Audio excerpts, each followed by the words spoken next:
ಅಖಿಲಾಂಡ ಕೋಟಿ ಬ್ರಹ್ಮಾಂಡ ನಾಯಕ ರಾಜಾದಿರಾಜ ಯೋಗಿರಾಜ ಪರಬ್ರಹ್ಮ ಶ್ರೀ ಸಚ್ಚಿದಾನಂದ ಸದ್ಗುರು ಸಾಯಿನಾಥ್ ಮಹಾರಾಜ್ ಕಿ ಜೈ. ಗುರುವಿನ ಪಾದಾರವಿಂದಗಳಿಗೆ ವಂದಿಸುತ್ತಾ ನಮಸ್ತೆ ಸ್ನೇಹಿತರೆ, ತುಂಬಾ ಚೆನ್ನಾಗಿದ್ದೀರಾ, ಹಾಗೆ ಸಂತೋಷವಾಗಿದ್ದೀರಾ. ಬಾಬಾರವರ ಆಶೀರ್ವಾದ ಸಮಯಕ್ಕೆ ಸರಿಯಾಗಿ ನಿಮ್ಮನ್ನ ಮಾರ್ಗದರ್ಶನ ಮಾಡ್ತಾ ಇದೆ, ಹಾಗೆ ರಕ್ಷಣೆ ಕೂಡ ಮಾಡ್ತಾ ಇದೆ. ನೆರಳಿನಂತೆ ನಿಮ್ಮನ್ನ ಪಾಲನೆ ಪೋಷಣೆ ಕೂಡ ಮಾಡ್ತಿದೆ. ನೀವು ನಂಬಿದ ದೈವಶಕ್ತಿಗಳ ರಕ್ಷಣೆ ನಿಮ್ಮ ಮೇಲೆ ಸಂಪೂರ್ಣವಾಗಿದೆ. ಹಾಗೆ ನಾನು ಕೂಡ ಪ್ರಾರ್ಥನೆಯನ್ನು ಮಾಡ್ತಾ ಇವತ್ತಿನ ರೀಡಿಂಗ್ ನಿಮ್ಮ ಬಗ್ಗೆ ಈಗಿನ ಎನರ್ಜಿಗೆ ಯಾವ ರೀತಿ ಉತ್ತರವನ್ನು ಕೊಡುತ್ತೆ ಅನ್ನೋದನ್ನ ನೋಡೋಣ. ರೀಡಿಂಗ್ ನೋಡೋದಕ್ಕಿಂತ ಮೊದಲು ಗುರುವನ್ನ ಹಾಗೆ ನೀವು ನಂಬಿದ ದೈವಶಕ್ತಿಗಳನ್ನು ಸ್ಮರಣೆ ಮಾಡ್ಕೊಳ್ತಾ ನಿಧಾನವಾಗಿ ಉಸಿರನ್ನ ಒಳಗೆ ತಗೊಳ್ತಾ ನಿಧಾನವಾಗಿ ಉಸಿರನ್ನ ಹೊರಗೆ ಬಿಡ್ತಾ ನೀವು ಈ ಎನರ್ಜಿಗೆ ಕನೆಕ್ಟ್ ಆಗಿ ಗುರುವಿನ ಸ್ಮರಣೆ ಹಾಗೆ ದೈವಶಕ್ತಿಗಳ ಸ್ಮರಣೆಯೊಂದಿಗೆ. ಸ್ನೇಹಿತರೆ, ಎಂದಿನಂತೆ ಇದು ಒಂದು ಟೈಮ್ಲೆಸ್ ಜನರಲ್ ರೀಡಿಂಗ್ ಆಗಿರುತ್ತೆ, ಹಾಗೆ ಇದು ಕನೆಕ್ಟಿವ್ ಎನರ್ಜಿಲೇ ಇರುತ್ತೆ. ಯಾವ ಸಮಯದ ಎನರ್ಜಿ ಪ್ರಕಾರ ನೀವು ಈ ರೀಡಿಂಗಿಗೆ ಕನೆಕ್ಟ್ ಆಗ್ತಿರೋ ಈ ಎನರ್ಜಿ ನಿಮ್ಮ ಎನರ್ಜಿಗೆ ಕನೆಕ್ಟ್ ಆಗಿ ನಿಮ್ಮ ಅನೇಕ ರೀತಿಯ ಮನಸ್ಸಿನ ಗೊಂದಲಗಳಿಗೆ ಉತ್ತರ ನೀಡುತ್ತೆ, ಹಾಗೆ ನಿಮ್ಮನ್ನು ಹೀಲ್ ಕೂಡ ಮಾಡುತ್ತೆ. ಮೊದಲನೇದಾಗಿ ಇಲ್ಲಿ ಬಾಬಾರವರು ನಿಮಗೆ ಯಾವ ಮೆಸೇಜನ್ನು ಕೊಡ್ತಾ ಇದ್ದಾರೆ ಅಂದರೆ, ಈ ಒಂದು ಸಂದೇಶದ ಅವಶ್ಯಕತೆ ಈ ಸಮಯದಲ್ಲಿ ನಿಮಗೆ ಇತ್ತು. ನಿಮ್ಮ ಜೀವನದಿಂದ ಉದಾಸೀನತೆ ಆಗಿರ್ಬೋದು, ಆಲಸ್ಯ ಆಗಿರ್ಬೋದು, ಸೋಮಾರಿತನ ಆಗಿರ್ಬೋದು ದೂರ ಹೋಗ್ತಾ ಇದೆ. ಇಂಥ ಒಂದು ನಕಾರಾತ್ಮಕ ಎನರ್ಜಿಯನ್ನು ನೀವು ದೂರ ತಳ್ತಾ ಸಕಾರಾತ್ಮಕ ಎನರ್ಜಿಯನ್ನು ನಿಮ್ಮೊಳಗೆ ಆಹ್ವಾನ ಮಾಡ್ಕೊಳ್ತಾ ಇದ್ದೀರಾ. ಇದು ಮೊದಲ ಆಕರ್ಷಣೆಯಾಗಿದೆ. ನಿಮ್ಮ ಒಂದು ವ್ಯಕ್ತಿತ್ವಕ್ಕೆ ನೀವೊಂದು ಒಳ್ಳೆಯದನ್ನು ಪಡ್ಕೊಳ್ಳೋಕ್ಕೆ ಇದು ಸೂಚನೆ ನೀಡ್ತಾ ಇದೆ. ಮೊದಲನೇದಾಗಿ ಈ ರೀತಿಯ ಅನುಭವ ನಿಮ್ಮ ಜೀವನದಲ್ಲಿ ಸಾಕಷ್ಟು ಶಿಸ್ತನ್ನು ನಿಮಗೆ ಕಲಿಸಿದೆ. ನಿಮ್ಮ ಶಿಸ್ತಿನಿಂದ ಬೇರೆಯವರು ಕೂಡ ಬದಲಾವಣೆ ಆಗಿರೋದನ್ನು ಕಂಡು ನೀವು ಸಂತೋಷವಾಗಿದ್ದೀರಾ. ಈ ಸಮಯದಲ್ಲಿ ಯಾವ ಕಾರಣದಿಂದ ನೀವು ಬೇಜಾರಾಗಿದ್ದೀರೋ, ನಿರಾಶೆಯಲ್ಲಿ ಮುಳುಗಿದಿರೋ, ಆ ಒಂದು ಅಸಂತುಷ್ಟತೆ ನಿಮ್ಮ ಜೀವನದಿಂದ ದೂರವಾಗುವ ಸಮಯ ಬಂದಿದೆ. ಅಲ್ಲಿಗೆ ಅರ್ಥ ಮಾಡ್ಕೊಳ್ಳಿ, ನೀವು ಬಯಸಿದ್ದು ಅಸಂಭವ ಅಂತ ಹೇಳಿ ಅಂದ್ಕೊಂಡಿದ್ರಲ್ಲ, ಅದು ಸಂಭವಿಸುವ ಸಮಯ ಹತ್ತಿರವಿದೆ. ಅದನ್ನೇ ಮ್ಯಾನಿಫೆಸ್ಟ್ ಮಾಡಿ ಗುರುವಿನಲ್ಲಿ ಇನ್ನೊಮ್ಮೆ ದೃಢವಾದ ಮನಸ್ಥಿತಿಯೊಂದಿಗೆ ಶರಣಾಗಿಸಿ ದೈವಶಕ್ತಿಗಳಲ್ಲಿ ಮೊರೆ ಇಟ್ಟಿದ್ದೀರಾ ಅಂದರೆ ಖಂಡಿತ ಅದು ನೀವು ಒಳ್ಳೆಯ ದಾರಿಯಲ್ಲಿದ್ದೀರಾ. ಹಾಗೆ ನಿಮ್ಮ ಒಂದು ಪವಿತ್ರ ಆತ್ಮ ನಿಮಗೆ ಸರಿಯಾದ ಮಾರ್ಗದರ್ಶನ ಮಾಡಿದೆ ಅಂತಲೇ ಇಲ್ಲಿ ಸೂಚನೆ ಸಿಗ್ತಾ ಇದೆ. ಹಾಗಾಗಿ ಧೃತಿಗೆಡಬೇಡಿ. ಯಾರದ್ದೋ ಮನುಷ್ಯರ ಸಹವಾಸ ಮಾಡಿ ನೀವು ವಂಚನೆಗೊಂಡಿರ್ಬೋದು, ಆದರೆ ಈಗ ಗುರುವಿನ ಒಂದು ಅಧೀನದಲ್ಲಿ ನೀವಿದ್ದೀರಾ. ಹಾಗಾಗಿ ಅಲ್ಲಿ ಎಂದಿಗೂ ಕೂಡ ನಿಮಗೆ ಮೋಸ ಆಗೋದಿಲ್ಲ. ನೀವು ಸುರಕ್ಷಿತರು ಅನ್ನೋ ರೀತಿಯಲ್ಲಿ ಇಲ್ಲಿ ನಿಮಗೆ ಎನರ್ಜಿ ಕನೆಕ್ಟ್ ಆಗ್ತಾ ಇದೆ ಈಗಿನ ಮನಸ್ಥಿತಿಗೆ ಅನುಗುಣವಾಗಿ. ಹಾಗಾಗಿ ಧೈರ್ಯವಾಗಿರಿ. ನೀವು ಯಾವುದೇ ಒಂದು ವಿಚಾರದಲ್ಲಿ ಗೊಂದಲದಲ್ಲಿದ್ದೀರಾ ಅಂದರೆ ಆ ವಿಚಾರವನ್ನು ಗುರುವಿನ ಪಾದಗಳಲ್ಲಿ ಸಮರ್ಪಣೆ ಮಾಡಿದಾಗ ಖಂಡಿತ ಅದಕ್ಕೊಂದು ಪರಿಹಾರ ನಿಮ್ಮೆದುರಿಗೆ ತೆರೆದುಕೊಳ್ಳುತ್ತೆ. ಅಂತಹ ದಯಾಮಯ, ಕರುಣಾಮಯ, ಪ್ರೇಮಮಯಿ ಸಾಯಿಯಾಗಿದ್ದಾರೆ ಅಂದರೆ ನೀವು ನಂಬಿದ ಗುರುವಾಗಿದ್ದಾರೆ. ದೈವಶಕ್ತಿಯ ಮೊರೆಯನ್ನು ಹೋಗಿದ್ದೀರಾ ಅಂದರೆ ಖಂಡಿತ ಆ ದೈವಶಕ್ತಿಗಳು ನಿಮ್ಮ ಸುತ್ತ ಅಗಾಧವಾದ ಶಕ್ತಿಯಾಗಿ ನಿಮಗೆ ಸಹಾಯ ಮಾಡ್ತಾ ಇರ್ತವೆ. ಪ್ರಕೃತಿಯ ಮೂಲಕ ಆಗಿರ್ಬೋದು, ಇನ್ಯಾವುದಾದ್ರೂ ರೀತಿಯಲ್ಲಿ ನಿಮಗೆ ಸಹಾಯ ಮಾಡ್ತವೆ. ನಿಮಗೆ ಅದರ ಅರಿವು ಇಲ್ಲದೆ ಇರ್ಬೋದು, ಆದರೆ ಅವುಗಳು ನಿಮಗೆ ಏನು ಸಲ್ಲಿಕೆ ಮಾಡಬೇಕೋ ಅವುಗಳನ್ನು ನಂಬಿದ ಮೇಲೆ ಅನ್ನೋದನ್ನು ಸರಿಯಾದ ರೀತಿಯಲ್ಲಿ ವ್ಯವಸ್ಥಿತವಾಗಿ ಕಾರ್ಯರೂಪಕ್ಕೆ ನಿಮ್ಮ ಜೀವನದಲ್ಲಿ ಆಗಾಗ ತುಂಬಿಸ್ತಾ ಇರ್ತವೆ. ಕೆಲವೊಂದು ಪಾಠಗಳ ರೀತಿಯಲ್ಲಿ, ಕೆಲವೊಂದು ಬ್ಲೆಸ್ಸಿಂಗ್ಗಳ ಮೂಲಕ ನಿಮ್ಮನ್ನು ಮುಂದೆ ತಗೊಂಡು ಹೋಗೋದಕ್ಕಾಗಿರ್ಬೋದು, ಇಲ್ಲ ದಾರಿನೇ ಕಾಣ್ತಾ ಇಲ್ಲ ಅಂದಾಗ ಯಾವುದಾದ್ರೂ ಸಹಾಯದ ರೂಪದಲ್ಲಾಗಿರ್ಬೋದು, ಒಟ್ಟಾರೆಯಾಗಿ ಆ ಎನರ್ಜಿಗಳು ನಿಮಗೆ ಕನೆಕ್ಟ್ ಆಗ್ತಾನೆ ಇರ್ತವೆ. ಹಾಗಾಗಿ ಹೊರಗೆಲ್ಲೋ ಆ ಶಕ್ತಿಗಳನ್ನು ಹುಡುಕುವ ಪ್ರಯತ್ನ ಮಾಡಬೇಡಿ. ನಿಮ್ಮೊಳಗೆ ಆ ಶಕ್ತಿಗಳು ಕಾರ್ಯನಿರ್ವಹಿಸ್ತಾ ಇದ್ದಾವೆ. ನಿಮ್ಮ ಒಳ್ಳೆಯ ಉದ್ದೇಶಗಳ ಕರ್ಮಗಳಿಗೆ ನೀವು ಯಾವಾಗ ಕನೆಕ್ಟ್ ಆಗ್ತಿರೋ ಆ ದೈವಶಕ್ತಿಗಳು, ಆ ಗುರುವಿನ ಮಾರ್ಗದರ್ಶನ ನಿಮಗೆ ಯಾವ ರೀತಿ ಪ್ರೇರಣೆ ನೀಡ್ತಾ ಇದೆ, ಯಾವ ರೀತಿ ನಿಮಗೆ ಕೆಲವೊಂದು ಸೂಚನೆಗಳನ್ನು ನೀಡ್ತಾ ಇದೆ ಅನ್ನುವ ಅನುಭವಕ್ಕೆ ನಿಮ್ಮ ಜೀವನವೇ ಸಾಕ್ಷಿಯಾಗುತ್ತೆ. ಈಗ ಆ ಸಾಕ್ಷಿಯನ್ನು ನೀವು ನಿಮ್ಮ ಜೀವನದಲ್ಲಿ ಕಾಣ್ತಾ ಇದ್ದೀರಾ. ಅದರ ಆಧಾರದ ಮೇಲೆ ಹೊಸ ನಂಬಿಕೆಯೊಂದಿಗೆ, ಭರವಸೆಯೊಂದಿಗೆ ನೀವು ಮುಂದೆ ಹೋಗ್ತಾ ಇದ್ದೀರಾ. ಹಿಂದಿನಂತೆ ದುರ್ಬಲರಲ್ಲ. ಹಾಗೆ ಅಂತಹ ಮನಸ್ಥಿತಿಯನ್ನು ದೂರ ಮಾಡಿಕೊಂಡು ಆಲಸ್ಯ ಆಗಿರ್ಬೋದು, ಸೋಮಾರಿತನ ಆಗಿರ್ಬೋದು, ಇಲ್ಲ ಯಾರೋ ಏನೋ ಅಂದ್ಕೊಳ್ತಾ ಇದ್ದಾರೆ ಅನ್ನೋ ಭಾವವನ್ನು ತ್ಯಜಿಸಿ ನೀವೀಗ ನನ್ನ ದೃಷ್ಟಿಕೋನ, ನನ್ನ ಗುರಿ, ಅದರ ಕಡೆ ನಾನು ಗಮನ ಕೊಟ್ಟು ಮುಂದೆ ಹೋಗೋಣ ಅನ್ನುವ ಯಾವ ವಾಸ್ತವ ಸತ್ಯವನ್ನು ಅರ್ಥ ಮಾಡ್ಕೊಂಡಿದ್ದೀರಲ್ಲ, ಆ ಸತ್ಯ ನಿಮಗೆ ಸ್ಪಷ್ಟವಾದ ದಾರಿಯನ್ನು ಈ ಸಮಯದಲ್ಲಿ ತೋರಿಸ್ತಾ ಇದೆ. ಏರಿಳಿತಗಳು ಬಂದೇ ಬರ್ತವೆ, ಇಲ್ಲ ಅಂತಲ್ಲ. ಅದು ಕರ್ಮದ ಪಾಠವೂ ಆಗಿರ್ಬೋದು, ಇಲ್ಲವೇ ಆ ಕರ್ಮಗಳಿಂದ ನಿಮಗೆ ಒಂದು ಸ್ವತಂತ್ರತೆ ಕೊಡುವ ಒಂದು ಉದ್ದೇಶವೂ ಆಗಿರ್ಬೋದು. ಒಟ್ಟಾರೆಯಾಗಿ ಒಂದು ಬದಲಾವಣೆ ಆಗ್ತಾ ಇದೆ ಅಂದರೆ ಅದಕ್ಕೆ ಪೂರಕವಾಗಿ ಕೆಲವೊಂದು ಸಿದ್ಧತೆಗಳು ನಿಮ್ಮಿಂದ ಆಗಲೇಬೇಕು. ಹಾಗಾಗಿ ಕೆಲವೊಂದು ಏರಿಳಿತಗಳು ಜೀವನದಲ್ಲಿ ಆಗೋದು ಸಹಜ. ಯಾಕಂದರೆ ನಿಮ್ಮ ಆತ್ಮದ ಉದ್ದೇಶ ಏನನ್ನ ಹೊಂದಿ ಇಲ್ಲಿ ಜನ್ಮ ಪಡೆದಿರುತ್ತೋ ಅದರ ದಾರಿಯನ್ನು ಸರಿಯಾಗಿ ಅದು ತೆರೆದುಕೊಳ್ಬೇಕು ಅಂದಾಗ ನಿಮಗೆ ಕೆಲವೊಂದು ಅನಿವಾರ್ಯದ ಕಷ್ಟಗಳಿಗೆ ಸಿಕ್ಸೋದಾಗಿರ್ಬೋದು, ಇಲ್ಲ ನಿಮ್ಮಿಂದ ಯಾರನ್ನಾದರೂ ದೂರ ಮಾಡೋದಾಗಿರ್ಬೋದು, ಇಲ್ಲ ಹತ್ತಿರ ತರೋದಾಗಿರ್ಬೋದು, ಈ ರೀತಿ ಮಾಡಿ ನಿಮಗೆ ನಿಮ್ಮ ಆತ್ಮದ ಉದ್ದೇಶವನ್ನು ಪರಿಚಯ ಮಾಡಿ ಕೊಡ್ತಾ ಇದೆ. ಅದರ ಅನುಭವಕ್ಕೆ ನಿಮ್ಮ ಜೀವನ ಈಗ ಸಾಕ್ಷಿಯಾಗಿದೆ. ಯಾವ ಕಾರಣದಿಂದ ಇಲ್ಲ ಯಾವ ಪರಿಸ್ಥಿತಿಯಿಂದ ನಿಮ್ಮ ಜೀವನದಲ್ಲಿ ನಿಮ್ಮ ಮೇಲಾಗಿರ್ಬೋದು, ಕೆಲವೊಂದು ವಿಚಾರಗಳ ಮೇಲಾಗಿರ್ಬೋದು ಉತ್ಸಾಹ ಕಡಿಮೆ ಆಗಿತ್ತಲ್ಲ, ಈಗ ಆ ಉತ್ಸಾಹ ಮತ್ತೊಮ್ಮೆ ನಿಮ್ಮಲ್ಲಿ ಹೊರಹೊಮ್ತಾ ಇದೆ. ಅಂದರೆ ನಿಮಗೆ ಆ ಉತ್ಸಾಹ ಈಗ ಒಂದು ಬಲ ನೀಡ್ತಾ ಇದೆ. ಉತ್ಸಾಹ ಮತ್ತೆ ಮರಳಿ ನಿಮ್ಮ ಜೀವನದಲ್ಲಿ ಆಗಮಿಸಿದೆ ಅನ್ನೋ ರೀತಿಯಲ್ಲಿ ಅನುಭವವನ್ನು ನೀವು ಹೊಂದುತ್ತಾ ಇದ್ದೀರಾ. ನಿಮ್ಮ ಜೀವನದಲ್ಲಿ ಏನು ಎದುರಾಗ್ತಾ ಇದೆಯೋ ಅದನ್ನು ನೀವು ಕಡೆಗಣಿಸಬೇಡಿ. ಸ್ವಲ್ಪ ನೀವು ಗಾಢವಾದ ಆಲೋಚನೆಗೆ ಜಾರಿದರೆ ನಿಮ್ಗೇನು ಬೇಕೋ, ಏನು ಉತ್ತಮನೋ, ನಿಮ್ಮ ಭವಿಷ್ಯಕ್ಕಾಗಿರ್ಬೋದು, ನಿಮ್ಮ ಈಗಿನ ಕೆಲವು ಜೀವನದ ಪರಿಸ್ಥಿತಿಗಳಿಗಾಗಿರ್ಬೋದು, ಅದನ್ನೇ ಆ ಗುರುವಾಗಿರ್ಬೋದು, ಆ ದೈವಶಕ್ತಿಗಳಾಗಿರ್ಬೋದು, ಬ್ರಹ್ಮಾಂಡದ ಶಕ್ತಿಗಳಾಗಿರ್ಬೋದು ನಿಮಗೆ ನೀಡ್ತಾ ಇದ್ದಾವೆ. ಈಗ ನಿಮಗೆ ಅದರ ಅರ್ಥ ಆಗದೇ ಇರ್ಬೋದು, ಆದರೆ ಕ್ರಮೇಣವಾಗಿ ನೀವು ಸ್ವಲ್ಪ ಆ ವಿಚಾರಗಳಲ್ಲಿ ಮುಂದುವರೆದಾಗ ನಿಮಗೆ ಸ್ಪಷ್ಟವಾದ ಸತ್ಯ ತಿಳಿತಾ ಇದೆ. ನೀವು ಭಗವಂತನಲ್ಲಿ ಏನು ಪ್ರಾರ್ಥನೆ ಮಾಡಿದ್ರೋ ಅದನ್ನೇ ನಿಮಗೆ ಒಂದು ಯಾವ ರೀತಿ ಅಂದರೆ ಗೌಪ್ಯವಾಗಿ ನಿಮಗೆ ನೀಡ್ತಾ ಇದ್ದಾರೆ. ಅದು ಕೆಲವು ಪಾಠಗಳನ್ನು ಕಲಿಸ್ತಾ ಇದೆ, ಕೆಲವೊಂದು ಸಂತೋಷಗಳನ್ನು ತರ್ತಾ ಇದೆ, ಹಾಗೆ ಕೆಲವೊಂದು ರೀತಿಯಲ್ಲಿ ನಿಮ್ಮ ಜೀವನಕ್ಕೆ ಒಂದು ಪರಿವರ್ತನೆಯನ್ನು ಕೂಡ ತರ್ತಾ ಇದೆ. ಈ ರೀತಿಯಾಗಿ ಅದನ್ನು ವಿಶ್ಲೇಷಿಸಿದಾಗ ಇದು ಆಗಿದ್ದು ನನಗೇನು ನಾನು ಪ್ರಾರ್ಥನೆ ಮಾಡಿದ್ನಲ್ಲ ಅದಕ್ಕೆ ಅನುಗುಣವಾಗಿ ನಮಗೆ ಸಿಕ್ಕಿದೆ, ಆದರೆ ಸ್ವಲ್ಪ ಸುತ್ತಿ ಬಳಸಿ ನನಗೆ ಸಿಕ್ಕಿದೆ, ಅದರಿಂದ ನಾನು ಪಾಠನೂ ಕಲ್ತಿದ್ದೀನಿ, ಹಾಗೆ ಕೆಲವರು ನನ್ನಿಂದ ದೂರನೂ ಆಗಿದ್ದಾರೆ, ಹಾಗೆ ಕೆಲವರು ಅನಿವಾರ್ಯವಾಗಿ ಹತ್ರನೂ ಆಗಿದ್ದಾರೆ. ಒಟ್ಟಾರೆಗೆ ಎಲ್ಲ ರೀತಿಯ ಬದಲಾವಣೆ ನನ್ನ ಜೀವನದಲ್ಲಿ ನಾನು ಬೇಡಿದ್ರ ಜೊತೆಗೆ ನನಗೆ ಸಿಕ್ಕಿದೆ ಅನ್ನುವ ವಾಸ್ತವ ಸತ್ಯವನ್ನು ನೀವು ಅರ್ಥ ಮಾಡ್ಕೊಂಡಿದ್ದೀರಿ. ಈಗ ಯಾವ ವ್ಯಕ್ತಿ ಆಗಿರ್ಬೋದು, ಯಾವ ವಿಚಾರ ಆಗಿರ್ಬೋದು ನಿಮ್ಮ ಮನಸ್ಸಿಗೆ ತುಂಬ ನೋವು ಕೊಟ್ಟಿತ್ತಲ್ಲ, ಈಗ ಆ ವ್ಯಕ್ತಿಗೆ ಅನಿಸಿದೆ ನಾನು ಅವ್ರ ಮನಸ್ಸಿಗೆ ತುಂಬ ನೋವು ಮಾಡಿದ್ದೆ ಅಂತ ಹೇಳಿ ಅನಿಸಿದೆ. ಅದರ ಆಧಾರದ ಮೇಲೆ ಅವರು ಕೆಲವೊಂದು ಮೆಸೇಜ್ಗಳನ್ನು ಕಳಿಸ್ತಾ ಇರ್ಬೋದು, ಇಲ್ಲ ಕ್ಷಮೆಯನ್ನು ಯಾಚಿಸ್ತಾ ಇರ್ಬೋದು, ಇಲ್ಲ ಉಡುಗೊರೆಯನ್ನು ಕೊಡ್ತಾ ಇರ್ಬೋದು, ಒಟ್ಟಾರೆಯಾಗಿ ನಿಮ್ಮನ್ನು ಸಂತೈಸ್ತಾ ಇದ್ದಾರೆ. ಹಾಗೆ ಈ ರೀತಿಯ ಒಂದು ಎನರ್ಜಿ ಇಲ್ಲಿ ಕನೆಕ್ಟ್ ಆಗ್ತಾ ಇದೆ. ಖಂಡಿತ ಅವರಿಗೆ ಪಶ್ಚಾತ್ತಾಪ ಆಗಿದೆ, ಅವರು ಅವರ ತಪ್ಪನ್ನು ಅರ್ಥ ಮಾಡ್ಕೊಂಡಿದ್ದಾರೆ. ಆದರೆ ಕೆಲವೊಂದು ಸಾರಿ ಹೇಳಲಿಕ್ಕೆ ಎಲ್ಲೋ ಒಂದು ರೀತಿಯಲ್ಲಿ ಅಡ್ಡಿ ಬಂದಿರಬಹುದು, ಆದರೂ ಕೂಡ ಕೆಲವು ದಿನಗಳಲ್ಲಿ ಅವರೇ ಸ್ವತಃ ಬಂದು ನಿಮ್ಮ ಎದುರಿಗೆ ಹೇಳ್ಕೊಳ್ತಾರೆ ಅನ್ನೋ ರೀತಿಯಲ್ಲಿ ಕೂಡ ಎನರ್ಜಿ ಕನೆಕ್ಟ್ ಆಗ್ತಿದೆ. ನೀವು ನಿರೀಕ್ಷೆ ಮಾಡಿದ್ದು ಖಂಡಿತವಾಗಿಯೂ ನಿಮಗೆ ಸಿಗ್ತಾ ಇದೆ. ಈಗಿನ ಎನರ್ಜಿ ಪ್ರಕಾರ ನೀವು ನಿಂತಿರುವ ಜಾಗ ಎಲ್ಲೋ ಒಂದು ರೀತಿಯಲ್ಲಿ ಸರಿಯಿಲ್ಲ ಅಂತ ಹೇಳಿ ನಿಮಗೆ ಅನ್ನಿಸ್ತಾ ಇರ್ಬೋದು, ಆದರೆ ಇಲ್ಲಿ ಬ್ರಹ್ಮಾಂಡದ ಶಕ್ತಿಗಳು ನಿಮಗೆ ಕೆಲವು ಪರೀಕ್ಷೆಗಳನ್ನು ಒಡ್ಡಿವೆ. ಹಾಗಾಗಿ ನಿಮ್ಮನ್ನು ಆ ಜಾಗದಲ್ಲಿ ನಿಲ್ಲಿಸಿವೆ. ನೀವು ಎಷ್ಟು ದೃಢವಾಗಿರ್ತೀರೋ, ಎಷ್ಟು ಒಂದು ವಿಶ್ವಾಸದಿಂದ ಕೂಡಿರುತ್ತೋ ನಿಮ್ಮ ಒಂದು ಅನುಭವ, ಅದಕ್ಕೆ ತಕ್ಕ ಹಾಗೆ ಬದಲಾವಣೆಗಳು ಕೈಗೂಡ್ತಾ ಹೋಗ್ತವೆ. ಹಾಗೆ ನೀವು ದುಡುಕಿನ ನಿರ್ಧಾರವನ್ನು ತಗೊಳ್ಳೋದು ಬೇಡ, ಸಂದೇಹಕ್ಕೂ ಒಳಗಾಗೋದು ಬೇಡ. ನಿಮ್ಮ ಶಕ್ತಿಗಳ ಮೇಲಾಗಿರ್ಬೋದು, ನೀವು ನಂಬಿದ ದೈವ ಶಕ್ತಿಗಳ ಮೇಲಾಗಿರ್ಬೋದು. ಆದರೆ ಇದು ಕೇವಲ ಪರೀಕ್ಷೆಯಾಗಿದೆ. ನೀವು ನಿಂತ ಜಾಗ ನಿಮಗೆ ಎಲ್ಲೋ ಒಂದು ರೀತಿಯಲ್ಲಿ ಗೊಂದಲ, ಇಲ್ಲ ಅಂದರೆ ಒಂದು ಉಸಿರುಗಟ್ಟಿಸುವ ರೀತಿ ಆಗ್ತಾ ಇರ್ಬೋದು, ಅದು ನಿಮ್ಮ ಪರೀಕ್ಷೆ ಅನ್ನೋ ರೀತಿಯಲ್ಲಿ ಇಲ್ಲಿ ಕನೆಕ್ಟ್ ಆಗ್ತದೆ. ಹಾಗಾಗಿ ಈ ಸಮಯದಲ್ಲಿ ಆ ಗುರುವಿನ ಮೊರೆ, ಹಾಗೆ ಆ ದೈವಶಕ್ತಿಗಳ ಮೊರೆಯನ್ನೇ ನೀವು ಹೋಗಬೇಕು. ದೃಢವಾದ ವಿಶ್ವಾಸದಿಂದ ಗಟ್ಟಿಯಾಗಿ ನಿಲ್ಲುವ ಪ್ರಯತ್ನ ಮಾಡಿ. ಖಂಡಿತವಾಗಿ ಆ ಪರೀಕ್ಷೆಗಳಿಂದ ನೀವು ಒಂದು ತೇರ್ಗಡೆಯನ್ನು ಹೊಂದಿ ನಿಮ್ಮ ಜೀವನದಲ್ಲಿ ಯಾವ ಉದ್ದೇಶವನ್ನು ಇಟ್ಕೊಂಡಿದ್ರೋ ಆ ಉದ್ದೇಶದತ್ತ ಸಾಗಲಿಕ್ಕೆ ದಾರಿ ತಾನಾಗಿಯೇ ತೆರೆದುಕೊಳ್ಳುತ್ತೆ ಅನ್ನೋ ರೀತಿಯಲ್ಲಿ ಎನರ್ಜಿ ಕನೆಕ್ಟ್ ಆಗ್ತದೆ. ಯಾವುದಕ್ಕೂ ಹೆದರೋದು ಬೇಡ, ಭಯ ಬೀಳೋದು ಬೇಡ.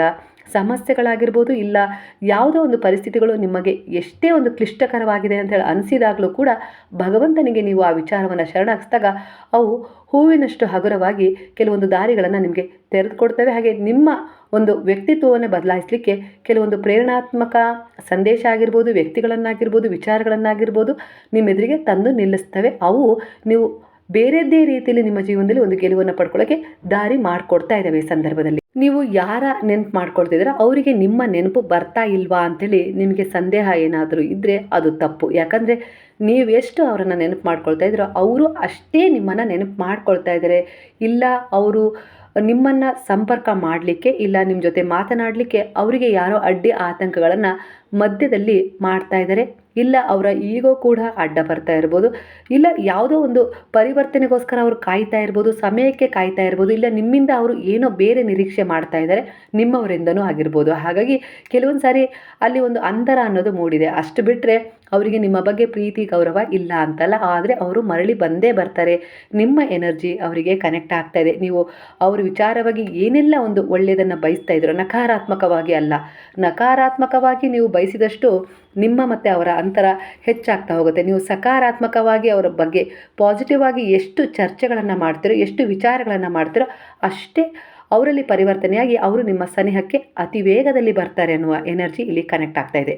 ಕೆಲವೊಂದು ವೈಯಕ್ತಿಕ ಒಂದು ಸಂಬಂಧಗಳಲ್ಲಾಗಿರ್ಬೋದು, ಪ್ರೀತಿಯ ಸಂಬಂಧಗಳಲ್ಲಾಗಿರ್ಬೋದು, ಇದು ಮುಗ್ದು ಹೋಯಿತು, ಇನ್ನು ಅಸಂಭವ, ಅದು ಒಂದಾಗೋದಿಲ್ಲ ಅಂತ ಹೇಳಿ ನೀವೇನು ಅಂದ್ಕೊಂಡಿದ್ರಲ್ಲ, ಅಂದರೆ ಅದು ತಂದೆ ತಾಯಿ ಒಂದು ಸಂಬಂಧ ಆಗಿರ್ಬೋದು, ಮಕ್ಕಳ ವಿಚಾರದಲ್ಲಾಗಿರ್ಬೋದು, ಇಲ್ಲ ಪ್ರೀತಿಯ ವಿಚಾರದಲ್ಲಾಗಿರ್ಬೋದು, ಗಂಡ ಹೆಂಡತಿಯ ಸಂಬಂಧದಲ್ಲಾಗಿರ್ಬೋದು, ಒಟ್ಟಾರೆಯಾಗಿ ಇಲ್ಲಿ ಚಂದ್ರನ ಒಂದು ಬಲ ಹೆಚ್ಚಾಗಿ ಕಾಣ್ತಾ ಇರೋದ್ರಿಂದ ಈ ರೀತಿ ವೈಮನಸ್ಸು ಮೂಡಿತ್ತು. ಆದರೆ ಇಲ್ಲಿ ಈಗ ನಿಮ್ಮ ಮನಸ್ಸು ಎಲ್ಲ ರೀತಿಯಲ್ಲೂ ಒಳ್ಳೆಯ ನಿರ್ಧಾರಗಳನ್ನು ತಗೊಳ್ತಾ ಇದೆ. ಕೆಲವು ಶಾಂತವಾದ ನಿರ್ಧಾರಗಳನ್ನು ನೀವು ತಗೊಳ್ತಾ ಇದ್ದೀರಾ, ವಾಸ್ತವ ಸತ್ಯಗಳನ್ನು ಒಪ್ಕೊಳ್ತಾ ಇದ್ದೀರಾ. ಹಾಗಾಗಿ ಅವ್ರ ಬಗ್ಗೆ ನೀವು ಹೆಚ್ಚು ಭಾವನಾತ್ಮಕವಾಗಿ ಯೋಚಿಸ್ತಾ ಇದ್ದೀರಾ. ಹಾಗೆ ಅಂದರೆ ಅವರು ಕೆಟ್ಟದನ್ನು ಮಾಡಿದ್ದಾಗಿರ್ಬೋದು, ಇಲ್ಲ ಕೋಪದಿಂದ ಮಾತನಾಡಿದ್ದಾಗಿರ್ಬೋದು, ಇಲ್ಲ ಯಾವುದೋ ರೀತಿ ಒಂದು ಮೋಸ ಮಾಡಿದ್ದನ್ನು ಬಿಟ್ಟು ಅವರು ಒಳ್ಳೆಯದನ್ನು ಮಾಡಿದ್ದನ್ನು ನೀವು ಚರ್ಚೆ ಮಾಡ್ತಾ ಇದ್ದೀರಾ, ನೆನಪು ಮಾಡ್ಕೊಳ್ತಿದ್ದೀರಾ. ಹಾಗಾಗಿ ಅವರ ಮನಸ್ಸಲ್ಲಿ ಪರಿವರ್ತನೆ ಉಂಟಾಗ್ತದೆ. ಅವರು ಆದಷ್ಟು ಬೇಗ ನಿಮ್ಮನ್ನು ಬಂದು ಸೇರ್ತಾರೆ, ತಮ್ಮ ತಪ್ಪನ್ನು ಕ್ಷಮಿಸಿ ಅಂದು ನಿಮ್ಮ ಜೊತೆ ಸೇರುವ ಸಾಧ್ಯತೆ ಹೆಚ್ಚಿದೆ ಅನ್ನೋ ರೀತಿಯಲ್ಲಿ ಇಲ್ಲಿ ಕನೆಕ್ಟ್ ಆಗ್ತಾ ಇದೆ. ಒಟ್ಟಾರೆಯಾಗಿ ನೀವು ಅವ್ರ ಬಗ್ಗೆ ಈಗ ಏನು ಫೀಲ್ ಮಾಡ್ತಿದ್ದೀರೋ ಅದರ ಅನುಭವ ಅವರು ಪಡ್ಕೊಳ್ತಾ ಇದ್ದಾರೆ. ಅವ್ರು ಬಂದು ನನ್ನನ್ನು ಸೇರ್ತಾರಾ, ಮತ್ತೆ ಎಲ್ಲ ಸರಿಯಾಗತ್ತಾ ಅನ್ನೋ ರೀತಿಲಿ ನೀವು ಅಂದ್ಕೊಳ್ತಾ ಇರೋ ವಿಚಾರ ಭ್ರಮೇನಾ ಅಂತೇಳಿ ಅಂದ್ಕೊಳ್ತಾ ಇದ್ದೀರಾ. ಅದು ಭ್ರಮೆ ಅಲ್ಲ, ವಾಸ್ತವವಾಗಿ ಅದು ನಿಮ್ಮ ಜೀವನದಲ್ಲಿ ನಡೆಯುತ್ತೆ.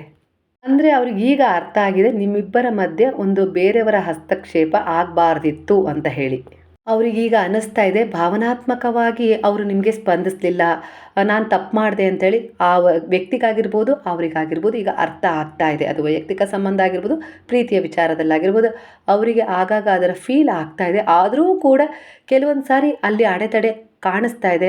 ಯಾಕಂದರೆ ಕೆಲವೊಂದು ಸಾರಿ ನೀವು ಅವ್ರ ಬಗ್ಗೆ ಯಾವಾಗೆಲ್ಲ ಒಂದು ರೀತಿಯ ನಕಾರಾತ್ಮಕವಾಗಿ ಯೋಚಿಸ್ತೀರೋ ಅದರಲ್ಲಿ ಅಂತರ ಹೆಚ್ಚಾಗ್ತದೆ. ನೀವು ಸಕಾರಾತ್ಮಕವಾಗಿ ಅವರ ಒಳ್ಳೆಯ ವ್ಯಕ್ತಿತ್ವವನ್ನು, ಅಂದರೆ ಒಬ್ಬ ವ್ಯಕ್ತಿ ಅಂದರೆ ಕೆಟ್ಟದ್ದು ಇರುತ್ತೆ, ಒಳ್ಳೆಯದು ಇರುತ್ತೆ, ನೀವು ಯಾವಾಗ ಒಳ್ಳೆಯದ್ರ ಬಗ್ಗೆ ಫೋಕಸ್ ಮಾಡ್ತಾ ಹೋಗ್ತೀರೋ ಅವರಲ್ಲಿ ಅದು ಹೆಚ್ಚಾಗುತ್ತೆ. ಆ ಎನರ್ಜಿ, ಆ ಒಂದು ಎನರ್ಜಿ ಅವರನ್ನು ಬದಲಾಯಿಸಿ ನಿಮ್ಮ ಕಡೆ ಕರ್ಕೊಂಡು ಬರ್ಬೋದು ಅನ್ನೋ ರೀತಿಯಲ್ಲಿ ಇಲ್ಲಿ ಕಾಣಿಸ್ತಾ ಇದೆ.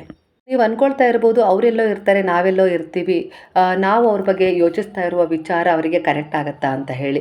ಇದು ಭ್ರಮೆ ಅಲ್ಲ, ಇದು ವಾಸ್ತವ ಸತ್ಯ. ಖಂಡಿತವಾಗಿಯೂ ನೀವು ಅವ್ರ ಬಗ್ಗೆ ಒಂದು ಧ್ಯಾನದಲ್ಲಿ ಕುಳಿತಾಗಿರ್ಬೋದು, ಇಲ್ಲ ಪೂಜೆ ಮಾಡಬೇಕಾಗಿರ್ಬೋದು, ಮೌನವಾಗಿ ಒಬ್ಬರೇ ಕುಳಿತಾಗಿರ್ಬೋದು, ಅವರ ಒಂದು ಒಳ್ಳೆಯ ವಿಚಾರಗಳನ್ನು ನೆನಪು ಮಾಡ್ಕೊಳ್ಳೋದಾಗಿರ್ಬೋದು, ಏನೋ ನಾನು ಅವ್ರ ಜೊತೆ ಕೂಡಿ ಬಾಳಬೇಕು, ಹೀಗೆಲ್ಲ ಸರಿ ಆಗಬೇಕು ಅಂತೇಳಿ ನೀವು ಏನೆಲ್ಲ ಮನಸ್ಸಲ್ಲಿ ಅಂದ್ಕೊಂಡಿದ್ದೀರೋ ಆ ಎನರ್ಜಿ ಮೌನವಾಗಿ ಅವರಿಗೆ ಕನೆಕ್ಟ್ ಆಗೇ ಆಗತ್ತೆ. ಅದೇ ತಪಸ್ಸಿನ ಶಕ್ತಿ ಅನ್ನೋದು. ಅದು ಹೇಗೆ ಅನ್ನೋದಕ್ಕೆ ಒಂದು ಸಣ್ಣ ಉದಾಹರಣೆ ಕೊಡ್ತೀನಿ. ಅಂದರೆ ಈಗ ಹಿಂದಿನ ಕಾಲದಲ್ಲಿ, ಈಗ ನಾವು ಪಾರ್ವತಿ ದೇವಿಯನ್ನು ತಗೊಳ್ಳೋಣ. ಪಾರ್ವತಿ ಶಿವನನ್ನು ಪ್ರೀತಿ ಮಾಡಿದ್ಲು, ಅವರನ್ನು ಮದುವೆ ಆಗಬೇಕು ಅಂಥೇಳಿ ತುಂಬ ಇಷ್ಟಪಟ್ಟರು ಅಲ್ವಾ. ಆದರೆ ಪರಮೇಶ್ವರನಿಗೆ ಅದು ಇಷ್ಟ ಇರಲಿಲ್ಲ. ಯಾಕಂದರೆ ಅವರು ಬ್ರಹ್ಮಚಾರಿಯಾಗಿದ್ದರು. ಹಾಗೆ ಅವ್ರದ್ದು ಒಂದು ರೀತಿ ನೀತಿ ನಡವಳಿಕೆ ಬೇರೆದ್ದು, ವಿಭಿನ್ನವಾಗಿತ್ತು. ಆದರೆ ಅವರು ಸಂಸಾರದಲ್ಲಿ ಬೀಳಬೇಕು ಅನ್ನೋ ಮನಸ್ಥಿತಿ ಇರಲಿಲ್ಲ. ಆದರೆ ಪಾರ್ವತಿ ಹೋಗಿ ನಾನು ನಿನ್ನನ್ನು ಪ್ರೀತಿ ಮಾಡ್ತೀನಿ, ನೀನು ನನ್ನನ್ನು ಮದುವೆ ಆಗಬೇಕು, ಹಾಗೆ ಹೀಗೆ ಅಂಥೇಳಿ ಕೂಗಾಡಲಿಲ್ಲ, ಒತ್ತಡ ಹೇರಲಿಲ್ಲ.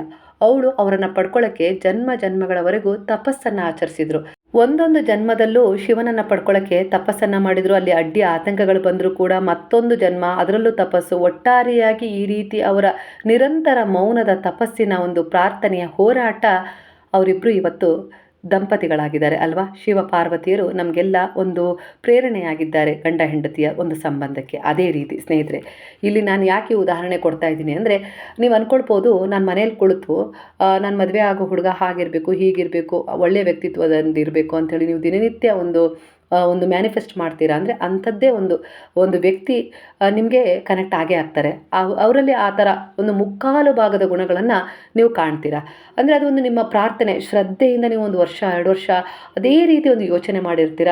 ಅದೇ ರೀತಿ ಒಂದು ನಿಮ್ಮ ಮನಸ್ಸಲ್ಲಿ ನೀವು ಆ ಶಬ್ದಗಳ ಮೂಲಕ, ಮೌನದ ಮೂಲಕ ಹೇಳ್ಕೊಂಡಿರ್ತೀರ. ಹಾಗಾಗಿ ಆ ಥರ ಎನರ್ಜಿಯ ಮನುಷ್ಯನೇ ನಿಮಗೆ ಕನೆಕ್ಟ್ ಆಗಿರ್ತಾರೆ. ಅದೇ ರೀತಿ ಒಂದು ತಪಸ್ಸು ಅನ್ನೋದು, ನಾವು ಅವಾಗ ಹಿಂದಿನ ಕಾಲದಲ್ಲಿ ತಪಸ್ಸು ಅಂತ ಹೇಳ್ತಿದ್ವಿ, ಈಗಿನ ಕಾಲದಲ್ಲಿ ಅದನ್ನು ಮ್ಯಾನಿಫೆಸ್ಟ್, ಒಂದು ಸಂಕಲ್ಪ, ಹೀಗೆ ನಾವು ದಿನನಿತ್ಯ ಒಂದು ವ್ರತ ಮಾಡ್ತೀವಿ 15 ದಿನಗಳ ಕಾಲ, ಇಲ್ಲ 42 ದಿನಗಳ ಕಾಲ ಒಂದು ಮಂತ್ರ ಜಪ ಮಾಡ್ತೀವಿ, ಅದನ್ನು ಸಿದ್ಧಿಸ್ಕೊಳ್ತೀವಿ ನಾವು. ಆವಾಗ ಆ ಮಂತ್ರ ಜಪದೊಂದಿಗೆ ನೀವು ದಿನನಿತ್ಯ ನಿಮ್ಗೆ ಏನಾಗಬೇಕು ಆ ಕೆಲಸವನ್ನು ಹೇಳ್ಕೊಳ್ತಾ ಹೋಗ್ತೀರಾ. ಆ ಗುರುವೇ, ನನಗೆ ಈ ರೀತಿ ನನ್ನ ಜೀವನದಲ್ಲಿ ಒಂದು ಸಮಸ್ಯೆ ಇದೆ, ಅದು ಬಗೆಹರಿಬೇಕು, ನನಗೆ ಒಂದು ಒಳ್ಳೆಯ ಹುಡುಗ ಸಿಗಬೇಕು, ನನಗೊಂದು ಸಂತಾನ ಆಗಬೇಕು, ನನಗೊಂದು ಒಳ್ಳೆಯ ಕೆಲಸ ಸಿಗಬೇಕು ಅಂತೇಳಿ 42 ದಿನಗಳ ಕಾಲ ಒಂದು ಧ್ಯಾನದಲ್ಲಿ ಕುಳಿತು ನೀವು ಆ ಮೆಸೇಜನ್ನು ಆ ಬ್ರಹ್ಮಾಂಡಕ್ಕೆ, ನೀವು ನಂಬಿದ ಆ ಗುರುವಿಗಾಗಿರ್ಬೋದು, ದೈವಶಕ್ತಿಗಳಾಗಿರ್ಬೋದು, ಕನೆಕ್ಟ್ ಮಾಡ್ತಾ ಇರ್ತೀರ, ಕಳಿಸ್ತಾ ಇರ್ತೀರ. ಸುಪ್ತ ಮನಸ್ಸು ಕೂಡ ಇಲ್ಲಿ ಅದೇ ಒಂದು ಮನಸ್ಥಿತಿಯನ್ನು ಹೊಂದಿರುತ್ತೆ. ಯಾಕಂದರೆ ನೀವು ಭೌತಿಕವಾಗಿ ಒಂದು ಧ್ಯಾನವನ್ನು ಮಾಡಿ ಪೂಜೆ ಮಾಡಬೇಕಾದ್ರೆ ಈ ರೀತಿ ಪ್ರಾರ್ಥನೆ ಮಾಡಿರ್ತೀರ. ನೀವು ರಾತ್ರಿ ಮಲಗಬೇಕಾದ್ರೂ ಕೂಡ ಅದೇ ಪ್ರಾರ್ಥನೆಯನ್ನು ಮಾಡಿ ಮಲಗಿರ್ತೀರ. ಆ ಸಮಯದಲ್ಲಿ ನಿಮ್ಮ ಸುಪ್ತ ಮನಸ್ಸು, ನಿಮ್ಮ ಯಾವ ವಿಚಾರ ಎಂಡ್ ಆಗಿರುತ್ತಲ್ಲ ಆ ವಿಚಾರದೊಂದಿಗೆ ನೀವು ನಿದ್ರೆ ಮಾಡಿರ್ತೀರಲ್ಲ, ಆ ವಿಚಾರವನ್ನು ನಿಮ್ಮ ಸುಪ್ತ ಮನಸ್ಸು ಮುಂದುವರಿಸುತ್ತೆ. ಅದೇ ಒಂದು ವಿಷಯವನ್ನು ಅದು ಕೂಡ ಜಾಗೃತ ಶಾಂತಗೊಳಿಸಿಕೊಳ್ಳಲು ನಿಮಗೆ ಸಹಾಯ ಮಾಡುತ್ತೆ. ಹಾಗಾಗಿ ಇಲ್ಲಿ ಇದೇ ರೀತಿ ಕನೆಕ್ಟ್ ಆಗ್ತಾ ಇದೆ ಎನರ್ಜಿ. ನಿಮಗೆ ಇದು ಸಂದೇಹಕ್ಕೆ ಒಳಗಾಗಬಾರ್ದು ಅನ್ನೋ ರೀತಿಯಲ್ಲಿ ನಾನು ಕಾರ್ಡನ್ನು ಒಂದು ವಿಸ್ತರಿಸಿ ಹೇಳಿದ್ದೀನಿ. ಇಲ್ಲಿ ಈ ರೀತಿ ಎನರ್ಜಿ ಕನೆಕ್ಟ್ ಆಗುತ್ತೆ. ಹಾಗಾಗಿ ಮನಸ್ಸಲ್ಲೂ ಕೂಡ ಯಾರಿಗೂ ಶಾಪ ಹಾಕಬಾರ್ದು, ಮನಸ್ಸಲ್ಲೂ ಕೂಡ ನಾವು ನಮ್ಮ ಮಕ್ಕಳಿಗೆ ಬೈಬಾರ್ದು. ಏನೇ ಅವ್ರಿಗೆ ಎಷ್ಟೇ ನೋವು ಕೊಟ್ಟರು, ಏನೇ ಮಾಡಿದ್ರು, ಗಂಡನಿಗಾಗಿರ್ಬೋದು ಹೆಂಡತಿಗಾಗಿರ್ಬೋದು ಕೆಡುಕನ್ನು ಬಯಸಬಾರ್ದು ಅಂತಾರಲ್ಲ, ಅದು ಇದಕ್ಕೆ ಅನ್ನೋದು. ಯಾಕಂದರೆ ಅವ್ರಿಗೆ ಅದು ಎಲ್ಲೋ ಒಂದು ರೀತಿಲಿ ಹಾನಿನೂ ಮಾಡ್ಬೋದು. ಒಳ್ಳೆಯದನ್ನು ಬಯಸಿದಾಗ ಅದು ಎಲ್ಲೋ ಒಂದು ರೀತಿಲಿ ಅವರನ್ನು ಪ್ರೊಟೆಕ್ಟು ಮಾಡ್ಬೋದು. ಯಾಕೆ ಕೆಲವೊಂದು ಸಾರಿ ಕಾರ್ಡನ್ನು ವಿಸ್ತರಿಸಿ ಹೇಳ್ತೀನಿ ಅಂದಾಗ, ಕೆಲವರು ಹೇಳ್ಬೋದು ನಾವು ಮೌನದಲ್ಲಿ ಯಾರಾದರೂ ಬದಲಾವಣೆ ಆಗಲಿ ಅಂತೇಳಿ ದಿನನಿತ್ಯ ಪ್ರಾರ್ಥನೆ ಮಾಡೋದ್ರಿಂದ ಅವ್ರು ಬದಲಾವಣೆ ಆಗ್ತಾರಾ, ಅದು ಭ್ರಮೆನಾ ಅಂತೇಳಿ. ಅದು ಭ್ರಮೆ ಅಲ್ಲ, ಖಂಡಿತ ಅವರು ಬದಲಾವಣೆ ಆಗ್ತಾರೆ. ನಿಮ್ಮ ಮಕ್ಕಳು ಎಲ್ಲೋ ಓದ್ತಾ ಇರ್ತಾರೆ, ನೀವು ಅವರಿಗೋಸ್ಕರ ದಿನನಿತ್ಯ 2 ದೀಪಗಳನ್ನು ಬೆಳಗಿಸಿ ನನ್ನ ಮಕ್ಕಳಿಗೆ ಒಳ್ಳೇದು ಮಾಡು, ಅವರಿಗೆ ಸುರಕ್ಷಿತವಾಗಿಡು, ಅವರಿಗೆ ಯಾವುದೇ ರೀತಿ ಕೆಡುಕಾಗಬಾರ್ದು, ಅವರಿಗೆ ಒಂದು ಒಳ್ಳೇದಾಗಬೇಕು, ಅವರು ಏನು ಸಾಧನೆ ಮಾಡಲಿಕ್ಕೆ ಹೋಗಿದಾರೋ ಅದು ಪೂರ್ಣಗೊಳ್ಳಬೇಕು ಅನ್ನೋ ರೀತಿಯಲ್ಲಿ ನೀವು ದಿನನಿತ್ಯ ಪ್ರಾರ್ಥನೆಯನ್ನು, ಅಂದರೆ ಪ್ರಾರ್ಥನೆಯ ಮೂಲಕ ಒಂದು ಬ್ಲೆಸ್ಸಿಂಗನ್ನು ನೀವು ಅವರಿಗೆ ಕಳಿಸ್ತಾ ಇರ್ತೀರ. ಅವರು ಖಂಡಿತವಾಗಿಯೂ ಆ ಬ್ಲೆಸ್ಸಿಂಗ್ ಅವರನ್ನು ಸುತ್ತುವರೆದು ಪ್ರೊಟೆಕ್ಟ್ ಮಾಡ್ತಾ ಇರುತ್ತೆ. ಅವ್ರು ಎಲ್ಲೋ ಒಂದು ರೀತಿಯಲ್ಲಿ ದಾರಿ ತಪ್ಪುವಂತಹ ಸ್ಥಿತಿ ಇದ್ದರೂ ಕೂಡ ಕರ್ಮಕ್ಕೆ ಅನುಗುಣವಾಗಿ ಅವರು ದಾರಿ ತಪ್ಪಲಿಕ್ಕೆ ನಿಮ್ಮ ಆಶೀರ್ವಾದ ಬಿಡೋದಿಲ್ಲ. ಈ ರೀತಿಯಾಗಿ ಒಂದು ಎನರ್ಜಿ ಕನೆಕ್ಟ್ ಆಗೇ ಆಗತ್ತೆ. ಅದೇ ಕೆಲಸ ಈಗ ನಿಮ್ಮ ಜೀವನದಲ್ಲಿ ನಿಮ್ಮಿಂದ ಆಗ್ತಾ ಇದೆ. ಯಾರಿಗೆಲ್ಲ ಅಂದರೆ ನಿಮ್ಮ ವಿರುದ್ಧವಾಗಿ, ಮಕ್ಕಳೇ ಆಗಿರ್ಬೋದು, ಗಂಡನೇ ಆಗಿರ್ಬೋದು, ಯಾವುದೇ ರೀತಿ ಒಂದು ಸಂಬಂಧ ಆಗಿರ್ಬೋದು, ವಿರುದ್ಧವಾಗಿ ಒಂದು ಸಂಚು ಮಾಡ್ತಾ ಇದ್ದಾರೋ, ಇಲ್ಲ ನೋವು ಕೊಡ್ತಾ ಇದ್ದಾರೋ, ಇಲ್ಲ ದಾರಿ ತಪ್ಪು ಅದನ್ನು ನೋಡೋಕ್ಕೆ ಆಗದೆ ನೀವು ಅವರಿಗೆ ಒಳ್ಳೇದಾಗಲಿ ಅಂತೇಳಿ ಒಂದು ಪೂಜೆ ಮಾಡ್ತಾಯಿದ್ರು, ವ್ರತ ಮಾಡ್ತಿದ್ರು, ದೀಪಾರಾಧನೆ ಮಾಡ್ತಿದ್ರು, ಧ್ಯಾನದಲ್ಲಿ ಭಗವಂತನ ನಾಮಸ್ಮರಣೆ ಮಾಡ್ಕೊಳ್ತಾ ಅವ್ರಿಗೆ ಒಳ್ಳೇದಾಗಲಿ ಅಂತೇಳಿ ಪ್ರೇ ಮಾಡ್ತಾಯಿದ್ರು, ಇಲ್ಲ ಅವ್ರ ಹೆಸರಲ್ಲಿ ಒಂದು ದಾನ ಮಾಡ್ತಾಯಿದ್ರು, ಧರ್ಮದ ಕೆಲಸವನ್ನು ಮಾಡ್ತಾಯಿದ್ರು, ಅದು ಅವರಿಗೆ ಹೋಗಿ ಬ್ಲೆಸ್ಸಿಂಗ್ ರೂಪದಲ್ಲಿ ಪ್ರೊಟೆಕ್ಟ್ ಮಾಡೇ ಮಾಡತ್ತೆ. ಅದರ ಒಂದು ಉಪದೇಶದ ಸಾರವನ್ನೇ ಗುರುವು ನಿಮ್ಮ ಜೀವನದುದ್ದಕ್ಕೂ ನಿಮಗೆ ತುಂಬಿಸ್ತಾ ಹೋಗ್ತಾರೆ. ಹಾಗಾಗಿ ಗುರುವು ಇಲ್ಲಿ ಕೇವಲ ಶಿಕ್ಷಕ ಮಾತ್ರ ಅಲ್ಲ, ಪರೀಕ್ಷೆನೂ ಕೊಡ್ತಾರೆ, ಹಾಗೆ ನಿಮ್ಮ ಪ್ರಾರಬ್ಧ ಕರ್ಮವನ್ನು ತಗೊಳ್ತಾರೆ. ಯಾರೂ ಭರಿಸಲಾಗದ ಒಂದು ಪ್ರಾರಬ್ಧ ಕರ್ಮವನ್ನು ತಗೊಂಡು ನಿಮಗೊಂದು ಅವಕಾಶವನ್ನು ಕೊಡುವಂಥ ಶಕ್ತಿ ಇರೋದು ಗುರುವಿಗೆ ಮಾತ್ರ. ಅಂತ ಗುರುವಿನ ಶರಣದಲ್ಲಿ ನೀವಿದ್ದೀರಾ, ಯಾವುದಕ್ಕೂ ಹೆದರೋದು ಬೇಡ ಅನ್ನೋ ರೀತಿಯಲ್ಲಿ ಇಲ್ಲಿ ಬರ್ತಾ ಇದೆ. ಹಾಗಾಗಿ ನಿಮ್ಮ ಮನದಲ್ಲಿ ಮೂಡಿರುವ ಸಂದೇಹವನ್ನು ದೂರ ತಳ್ಳಿ ನೀವು ಮಾಡ್ತಾ ಇದ್ದೀರಲ್ಲ, ಪ್ರಾರ್ಥನೆ ಆಗಿರ್ಬೋದು, ಪೂಜೆ ಆಗಿರ್ಬೋದು, ಅದು ಯಾವುದಕ್ಕೂ ವ್ಯರ್ಥ ಆಗ್ಬಿಡ್ತು, ಯಾವುದಕ್ಕೂ ಕೆಲಸಕ್ಕೆ ಬರಲಿಲ್ಲ ಅನ್ನೋ ಒಂದು ಸಂದೇಹವನ್ನು ದೂರ ಮಾಡಿ ನಿಮ್ಮ ಪ್ರಾರ್ಥನೆಯ ಮೇಲೆ, ನಿಮ್ಮ ವ್ಯಕ್ತಿತ್ವದ ಮೇಲೆ, ನಿಮ್ಮ ಪೂಜೆಯ ಮೇಲೆ, ನೀವು ಮಾಡಿದ ಒಳ್ಳೆಯ ಕೆಲಸ, ದಯೆ, ಕರುಣೆ, ಪ್ರೇಮ, ಸೇವೆಯಿಂದ ಏನೆಲ್ಲ ಒಂದು ಒಳ್ಳೆಯದಾಗಲಿ ಅಂತೇಳಿ ಸೇವೆ ಮಾಡ್ತಿದ್ರಲ್ಲ ನಿಮ್ಮ ಭವಿಷ್ಯವನ್ನು ಕುರಿತು, ನಿಮ್ಮ ಮಕ್ಕಳ ಭವಿಷ್ಯವನ್ನು ಕುರಿತು, ಅದು ಯಾವುದೂ ಕೂಡ ಇಲ್ಲಿ ವ್ಯರ್ಥ ಆಗಿಲ್ಲ. ಈ ಸಮಯದಲ್ಲಿ ಏರಿಳಿತಗಳು ಕಾಣ್ತಾ ಇದ್ದಾವೆ ಅಂದರೆ ಅದು ನಿಮ್ಮ ಕರ್ಮದ ಒಂದು ಬ್ಲಾಕೇಜ್ಗಳನ್ನು ರಿಮೂವ್ ಮಾಡ್ತಾ ಇದೆ. ಅಂದರೆ ಕಳ್ಕೊಳ್ಳೋಕ್ಕೆ ಇಲ್ಲಿ ದಾರಿ ಮಾಡಿಕೊಡೋದ್ರ ಜೊತೆಗೆ ನೀವೇನೀಗ ಕೂಡ್ಕೊಳ್ತಾ ಇದ್ದೀರಲ್ಲ ಒಂದು ಪುಣ್ಯವನ್ನು, ಅದನ್ನು ನಿಮ್ಮ ಭವಿಷ್ಯಕ್ಕೆ ಒಂದು ಮುಂದೆ ತಗೊಂಡು ಹೋಗಿಡ್ತಾ ಇದೆ. ಅದನ್ನು ನೀವು ಅನುಭವಿಸ್ತೀರ. ಏನು ಕೊಡ್ತೀರೋ ಅದು ನಿಮಗೆ ಸಿಕ್ಕೇ ಸಿಗುತ್ತೆ. ಒಳ್ಳೆಯದನ್ನು ಕೊಟ್ಟರು ಆಯಿತು, ಕೆಟ್ಟದನ್ನು ಕೊಟ್ಟರು ಆಯಿತು, ಕರ್ಮ ಅದನ್ನು ನಿಮಗೆ ಮುಟ್ಟಿಸುವವರೆಗೂ ಅದು ಸುಮ್ಮನೆ ಕೂರೋದಿಲ್ಲ. ಸಮಯಕ್ಕೆ ಸರಿಯಾಗಿ ಅದು ನಿಮಗೆ ಎದುರಾಗ್ತಾನೆ ಹೋಗುತ್ತೆ. ಆಯಾ ಪರಿಸ್ಥಿತಿಗಳಿಗೆ, ಒಂದು ಸಮಸ್ಯೆಗಳಿಗೆ, ಇಲ್ಲ ಒಂದು ಬ್ಲೆಸ್ಸಿಂಗ್ಗಳಿಗೆ, ಒಂದು ಒಳ್ಳೆಯ ಉದ್ದೇಶಗಳಿಗೆ ಅನುಗುಣವಾಗಿ ಅನ್ನೋ ರೀತಿಯಲ್ಲಿ ಇಲ್ಲಿ ಎನರ್ಜಿ ಕನೆಕ್ಟ್ ಆಗ್ತದೆ. ವಾಸ್ತವ ಸತ್ಯವನ್ನು ನೀವು ಅರ್ಥ ಮಾಡಿಕೊಂಡು ಜೀವನದಲ್ಲಿ ದಿನನಿತ್ಯದ ಕರ್ಮಗಳನ್ನು ಸರಿಯಾದ ರೂಪದಲ್ಲಿ ನೀವು ತಗೊಂಡು ಹೋದರೆ ಖಂಡಿತವಾಗಿ ಅದೇ ನಿಮ್ಮ ಭವಿಷ್ಯವಾಗಿ ರೂಪುಗೊಳ್ಳುತ್ತೆ. ನೀವು ಯಾರೆಲ್ಲ ಸಚ್ಚರಿತ್ರೆ ಪಾರಾಯಣವನ್ನು ಮಾಡ್ತಾಯಿದ್ರೋ, ಬಾಬಾರವರ ಒಂದು ಮಾಡಬೇಕು ಅಂತ ಇದ್ದೀರೋ, ಇಲ್ಲ ಮಾಡಬೇಕು ಅಂತೇಳಿ ಸಂಕಲ್ಪ ಮಾಡಿದಿರೋ, ಇಲ್ಲ ಮಾಡಿದಿರೋ, ಅದರಿಂದ ನಿಮಗೆ ತುಂಬ ಒಳ್ಳೆಯದೇ ಆಗಿದೆ. ಮಾಡಿದವರಿಗೆ ಮಾಡಬೇಕು ಅಂತ ಹೇಳಿ ಸಂಕಲ್ಪ ಮಾಡಿದವರು ಖಂಡಿತ ಅವರು ಇಲ್ಲಿ ಬಾಬಾರವರ ಉಪದೇಶದ ಮೇರೆಗೆ ಬಾಬಾರವರು ಹೇಳೋದೇನೆಂದರೆ, ಸಚ್ಚರಿತ್ರೆಯ ಪ್ರತಿಯೊಂದು ಅಕ್ಷರವೂ ಕೂಡ ನನ್ನ ಜೀವಂತ ಉಪಸ್ಥಿತಿಯಾಗಿದೆ, ಅದರ ಮೂಲಕವೇ ನಾನು ನಿಮ್ಮನ್ನು ಹೀಲ್ ಮಾಡ್ತೀನಿ. ಹಾಗೆ ಸಚ್ಚರಿತ್ರೆಯ ಪಾರಾಯಣವನ್ನು ಮಾಡಿದರೆ ನಿಮ್ಮ ಜೀವನದಲ್ಲಿ ಅನೇಕ ರೀತಿಯ ಸಮಸ್ಯೆಗಳಿಗೆ ಪರಿಹಾರ ಸಿಗುತ್ತೆ, ಶಾಂತಿ ಸಿಗುತ್ತೆ ಅನ್ನೋ ರೀತಿಯಲ್ಲಿ ಅವರು ಹೇಳಿದ್ದಾರೆ. ಅದರ ಪ್ರಕಾರನೇ ಅವರು ತಮ್ಮ ಮಾತನ್ನು ಉಳಿಸ್ಕೊಂಡಿದ್ದಾರೆ. ಎಷ್ಟೋ ಜನರಿಗೆ ಇದರ ಅನುಭವ ಕೂಡ ಆಗಿದೆ. ಹಾಗೆ ಅನೇಕ ರೀತಿಯ ಸೋಲ್ ಎನರ್ಜಿಗಳನ್ನು ನಿಮಗೆ ಕನೆಕ್ಟ್ ಮಾಡಿದ್ದಾರೆ. ಅಂದರೆ ಯಾರದ್ದೋ ಮೂಲಕ ನಿಮಗೆ ಸಹಾಯ ಸಿಕ್ಕಿದೆ, ಯಾರು ಸಹಾಯ ಮಾಡೋರಿಲ್ಲ ಅಂದಾಗ ನಿಮಗೆ ಸಹಾಯ ಸಿಕ್ಕಿದೆ. ಎಲ್ಲೋ ಹೋಗ್ತಾ ಇರ್ತೀರ ಒಬ್ಬರೇ ಒಂಟಿಯಾಗಿ, ಅಲ್ಲಿ ಒಂದು ಎನರ್ಜಿ ಬಂದು ನಿಮಗೆ ಕನೆಕ್ಟ್ ಆಗಿ ಯಾವುದೋ ರೀತಿಯಲ್ಲಿ ಒಂದು ಮಾರ್ಗದರ್ಶನ ಮಾಡಿದರು, ಭರವಸೆ ನೀಡಿದರು, ಏನೋ ಒಂದು ಸಣ್ಣದಾಗಿ ಸಹಾಯ ಮಾಡಿದರು ಅಂದರೆ ಖಂಡಿತವಾಗಿಯೂ ಅದು ನಿಮ್ಮ ಒಂದು ಭಕ್ತಿಗೆ ಗುರುವಿನಿಂದ ಸಿಕ್ಕ ಒಂದು ಸ್ಪಂದನೆ ಆಗಿರುತ್ತೆ ಅನ್ನೋ ರೀತಿಯಲ್ಲಿ ಬರ್ತದೆ. ಹಾಗಾಗಿ ಬಾಬಾರವರ ಉದಿಯ ಸೇವನೆ ಧಾರಣೆಯನ್ನು ಮಾಡ್ತಾ ಇದ್ದೀರಾ ಅಂದರೆ ಖಂಡಿತವಾಗಿಯೂ ಉದಿಯ ಧಾರಣೆ, ಉದಿಯ ಸೇವನೆ ಬಾಬಾರವರು ನುಡಿದಂತೆ ನಿಮ್ಮಲ್ಲಿರುವ ಅನೇಕ ರೀತಿಯ ದೈಹಿಕ ಮತ್ತು ಮಾನಸಿಕ ಸಮಸ್ಯೆಗಳನ್ನು ನಿವಾರಣೆ ಮಾಡುತ್ತೆ ಅನ್ನೋ ರೀತಿಯಲ್ಲಿ ಅವರು ಭರವಸೆ ನೀಡಿ ಆ ಉದಿಯನ್ನು ಹಂಚುತ್ತಾ ಇದ್ರು. ಅದೇ ಉದಿಯ ಸೇವನೆ ಮತ್ತು ಧಾರಣೆಯನ್ನು ನೀವು ಮಾಡ್ತಾ ಇದ್ದೀರಾ ಅಂದರೆ ಖಂಡಿತವಾಗಿಯೂ ಅದೇ ರೀತಿ ನಿಮ್ಮನ್ನು ಹೀಲ್ ಮಾಡ್ತಾ ಇದೆ. ಹಾಗೆ ಕೆಲವೊಂದು ಸಾರಿ ನಿಮ್ಮ ಆತ್ಮವಿಶ್ವಾಸವನ್ನು ಬೆಳಗಿಸುವುದರ ಜೊತೆಗೆ ಭರವಸೆಯೊಂದಿಗೆ ನಿಮ್ಮನ್ನು ಮುಂದೆ ತಗೊಂಡು ಕೂಡ ಆ ಉದಿ ಈಗ ಹೋಗ್ತಾ ಇದೆ. ಅದಕ್ಕೆ ನೀವೇ ಸಾಕ್ಷಿಯಾಗಿದ್ದೀರಾ. ಪ್ರತಿಯೊಂದು ಎದೆಗುಂದಿದಂಥ ಸಂದರ್ಭದಲ್ಲಿ, ಭರವಸೆ ಕಳೆದುಕೊಂಡಂಥ ಸಂದರ್ಭದಲ್ಲಿ ಇನ್ನೇನು ಆಗೋದೇ ಇಲ್ಲ, ಈ ಸಮಸ್ಯೆಯಿಂದ ನಾನು ಹೊರಗೆ ಬರೋಕ್ಕೆ ಸಾಧ್ಯನೇ ಇಲ್ಲ ಅಂತೇಳಿ ಧೃತಿಗೆಟ್ಟು ಕಂಗೆಟ್ಟಂಥ ಸಂದರ್ಭದಲ್ಲಿ ಬಾಬಾ ಯಾಕೆ ಹೆದರ್ತೀಯ, ನಾನು ನಿನ್ನ ಜೊತೆಗಿದ್ದೀನಿ ಅಂತ ಹೇಳಿ ಭರವಸೆಯೊಂದಿಗೆ ನಿಮ್ಮ ಜೀವನದಲ್ಲಿ ಬೆಳಕಾಗಿ ಬಂದಿದ್ದಾರೆ. ಯಾವುದೋ ಒಂದು ರೂಪದಲ್ಲಿ ಬೆಳಕಾಗಿ ಬಂದಿದ್ದಾರೆ. ಅದರ ಒಂದು ಜೀವಂತ ಸಾಕ್ಷಿ ನೀವೇ ಆಗಿದ್ದೀರಾ ಅನ್ನೋ ರೀತಿಯಲ್ಲಿ ಕೂಡ ಇಲ್ಲಿ ಎನರ್ಜಿ ಕನೆಕ್ಟ್ ಆಗ್ತಿದ್ದಾರೆ. ಪ್ರತಿ ಸಾರಿಯೂ ನಾನು ಒಂಟಿ ಅಂತ ಹೇಳಿ ನೀವು ಅಂದ್ಕೊಂಡಾಗಲೆಲ್ಲ ಬಾಬಾ ನೀನು ಒಂಟಿಯಲ್ಲ, ನಾನು ನಿನ್ನ ಜೊತೆಗಿದ್ದೀನಿ. ಪ್ರತಿಯೊಂದು ಸಮಸ್ಯೆಯಲ್ಲೂ ಪ್ರತಿಯೊಂದು ಪರಿಸ್ಥಿತಿಯಲ್ಲೂ ನಾನು ನಿನ್ನ ಜೊತೆ ಇದ್ದೀನಿ, ನಾನು ನಿನ್ನ ಕೈ ಬಿಡೋದಿಲ್ಲ ಅಂತೇಳಿ ಭರವಸೆಯನ್ನು ತುಂಬಿಸಿ ನಿಮ್ಮ ಜೀವನಕ್ಕೆ ಒಂದು ಮರು ಹುಟ್ಟನ್ನು ಕೊಟ್ಟಿದ್ದಾರೆ. ಅದೇ ರೀತಿ ನೀವು ಯಾವೆಲ್ಲ ರೀತಿಯಲ್ಲಿ ಅವರ ಎನರ್ಜಿಗೆ ಕನೆಕ್ಟ್ ಆಗ್ತಾ ಹೋಗಿದ್ದೀರೋ, ಅಂದರೆ ಬಾಬಾ ಇಂಥ ಜಾಗದಲ್ಲಿ ನೀವು ಇರಬೇಕು, ನಾನು ಹೋಗೋದಕ್ಕಿಂತ ಮೊದಲು ನೀವು ಅಲ್ಲಿ ಇರಬೇಕು, ನನಗೆ ಧೈರ್ಯ ತುಂಬಬೇಕು, ನನಗಲ್ಲೊಂದು ದಾರಿ ತೋರಿಸ್ಬೇಕು, ಹಾಗೆ ಯಾವೆಲ್ಲ ರೀತಿಯಲ್ಲಿ ನೀವು ಅವರ ಎನರ್ಜಿಗೆ ಕನೆಕ್ಟ್ ಆಗಬೇಕು ಅಂತೇಳಿ ನೀವು ಮನಸ್ಸಲ್ಲಿ ಅಂದ್ಕೊಂಡು ಹೊರಡ್ತಿರೋ ಆ ಎನರ್ಜಿಗೆ ತಕ್ಕ ಹಾಗೆ ಅವರು ಅಲ್ಲಿ ನಿಮಗೆ ಭರವಸೆಯನ್ನು ತುಂಬಿಸಿದ್ದಾರೆ. ಹಾಗೆ ಅಲ್ಲಿ ಎಲ್ಲ ರೀತಿಯಲ್ಲೂ ನಿಮಗೆ ಸಹಾಯವನ್ನು ಮಾಡಿದ್ದಾರೆ ಅನ್ನೋ ರೀತಿಯಲ್ಲೂ ಕೂಡ ಇಲ್ಲಿ ಎನರ್ಜಿ ಕನೆಕ್ಟ್ ಆಗ್ತಾ ಇದೆ ಕೆಲವರ ಎನರ್ಜಿಯ ಪ್ರಕಾರ. ಯಾಕಂದರೆ ಇದು ಒಂದು ಜನರಲ್ ರೀಡಿಂಗ್ ಆಗಿರುತ್ತೆ. ಬಾಬಾರವರನ್ನು ನೀವು ಎಷ್ಟು ಮನಃಪೂರ್ವಕವಾಗಿ ಶ್ರದ್ಧೆ ವಿಶ್ವಾಸವಿಟ್ಟು ನಂಬಿದರೂ ಅಷ್ಟೇ ನಿಮ್ಮ ಜೀವನದಲ್ಲಿ ಸಮೃದ್ಧಿ ಅನ್ನೋದು ಬರ್ತಾ ಇದೆ. ಅದು ಆರೋಗ್ಯದ ರೂಪದಲ್ಲಾಗಿರ್ಬೋದು, ಅಭಿವೃದ್ಧಿಯ ರೂಪದಲ್ಲಾಗಿರ್ಬೋದು, ಇಲ್ಲ ಸಮಸ್ಯೆಗಳಿಂದ ಹೊರಬರುವ ರೂಪದಲ್ಲಾಗಿರ್ಬೋದು, ಇನ್ಯಾವುದ್ಯಾವುದೋ ರೂಪದಲ್ಲಿ ಒಟ್ಟಾರೆಯಾಗಿ ಸಮೃದ್ಧಿ ನಿಮ್ಮ ಕಡೆ ಆಕರ್ಷಣೆ ಆಗ್ತಾ ಇದೆ.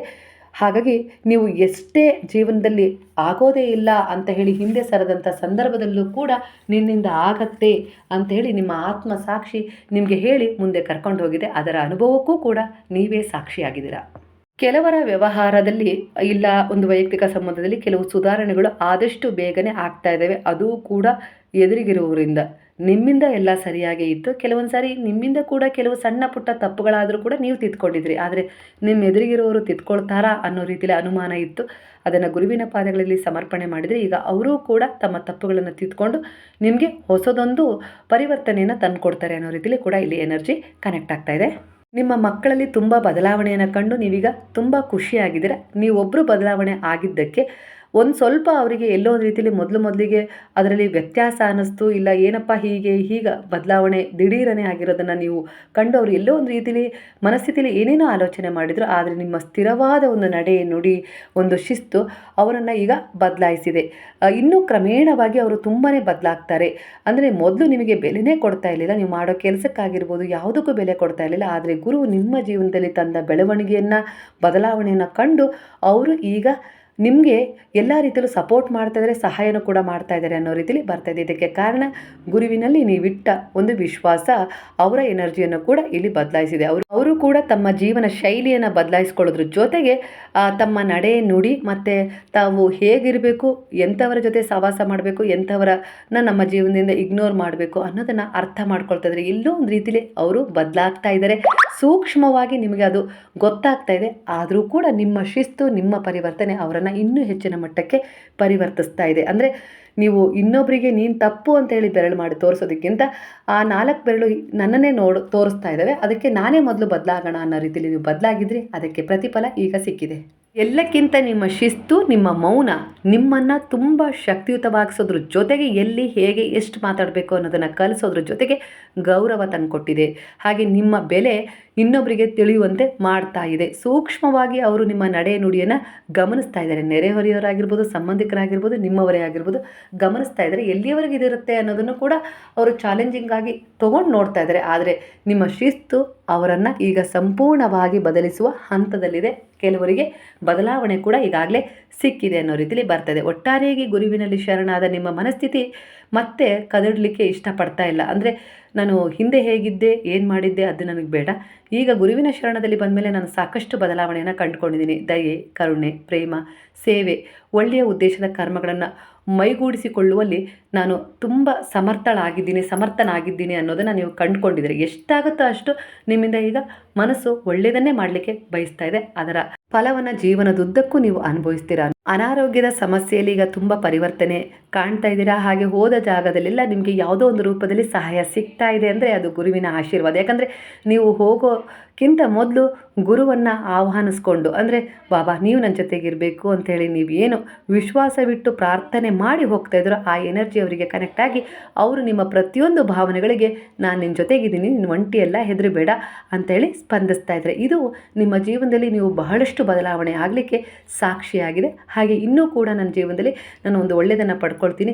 ನನ್ನ ಹಿಂದಿನ ಜನ್ಮದಲ್ಲಿ ಏನು ಕರ್ಮ ಮಾಡಿದ್ನೋ ಅದಕ್ಕೆ ಏನು ಸಿಕ್ಕಿತ್ತೋ ಕೆಟ್ಟದ್ದು ಅದನ್ನು ಕಳ್ಕೊಳ್ತೀನಿ, ನಾನು ಒಳ್ಳೆಯದನ್ನು ಪಡ್ಕೊಳ್ತೀನಿ ಅನ್ನೋ ರೀತಿಯಲ್ಲಿ ಒಂದು ಸ್ಥಿರ ಮನೋಭಾವ ಬಂದಿದೆ. ಅದರ ಜೊತೆಗೆ ಮಕ್ಕಳ ಮದುವೆಗಾಗಿರ್ಬೋದು, ಇಲ್ಲ ಯಾವ ವಿದ್ಯಾಭ್ಯಾಸಕ್ಕಾಗಿರ್ಬೋದು, ಯಾವುದಕ್ಕೋ ಏನು ಮಾಡೋದಪ್ಪ ತೊಂದರೆ ಆಗುತ್ತೆ ಅನ್ನುವ ರೀತಿಯಲ್ಲಿ ಏನು ಭಯ ಇತ್ತಲ್ಲ ಆ ಆತಂಕ, ಆ ಭಯ ಈಗ ಕಡಿಮೆ ಆಗ್ತಾ ಇದೆ. ನಾನ್ಯಾಕೆ ವಿನಾಕಾರಣ ಭಯ ಪಡಲಿ, ಕರ್ಮಗಳನ್ನು ಸರಿಯಾದ ಉದ್ದೇಶಗಳೊಂದಿಗೆ ಸೇರಿಸ್ತಾ ಹೋಗೋಣ, ನಿಷ್ಠೆಯಿಂದ ಪ್ರಾಮಾಣಿಕವಾಗಿ ನನ್ನ ಪ್ರಯತ್ನ ನಾನು ಮಾಡೋಣ, ಫಲ ಕೊಡುವನು ನಾನು ನಂಬಿದ ಗುರುವಾಗಿದ್ದಾರೆ, ಅವರೇ ಯಾವುದಾದ್ರೂ ರೀತಿಯಲ್ಲಿ ನನಗೆ ದಾರಿ ತೋರಿಸ್ತಾರೆ ಅನ್ನೋ ರೀತಿಯಲ್ಲಿ ನೀವೀಗ ದೃಢವಾದ ಚಿಂತೆಯಿಂದ ಹಿಂದೆ ಸರಿದು ದೃಢವಾದ ಚಿಂತನೆಯೊಂದಿಗೆ ನಿಮ್ಮನ್ನು ತೊಡಗಿಸ್ಕೊಂಡಿರೋದ್ರಿಂದ ಇಲ್ಲಿ ಆ ಚಿಂತೆಗಳು ದೂರವಾಗಿ ಚಿಂತನೆ ಒಂದು ಅಭಿವೃದ್ಧಿಯಾಗಿ, ಒಂದು ಮ್ಯಾನಿಫೆಸ್ಟ್ ಆಗಿ, ಫಲಕಾರಿಯಾಗಿ ನಿಮ್ಮ ಜೀವನದಲ್ಲಿ ಒಂದೊಂದಾಗಿ ಕೆಲವೊಂದು ಬದಲಾವಣೆಯನ್ನು ತರ್ತಾ ಇದೆ ಅನ್ನೋ ರೀತಿಯಲ್ಲಿ ಎಲ್ಲಿ ಎನರ್ಜಿ ಕನೆಕ್ಟ್ ಆಗ್ತದೆ. ಒಟ್ಟಾರೆಯಾಗಿ ಈಗಿನ ನಿಮ್ಮ ಮನಸ್ಥಿತಿ ತುಂಬ ಬದಲಾಗಿದೆ. ಹಿಂದಿನಂತೆ ದುರ್ಬಲರಲ್ಲ, ಹಾಗೆ ಹಿಂದಿನಂತೆ ತಪ್ಪಾಗಿ ಆಲೋಚಿಸ್ತಾನೂ ಇಲ್ಲ, ಒಂದು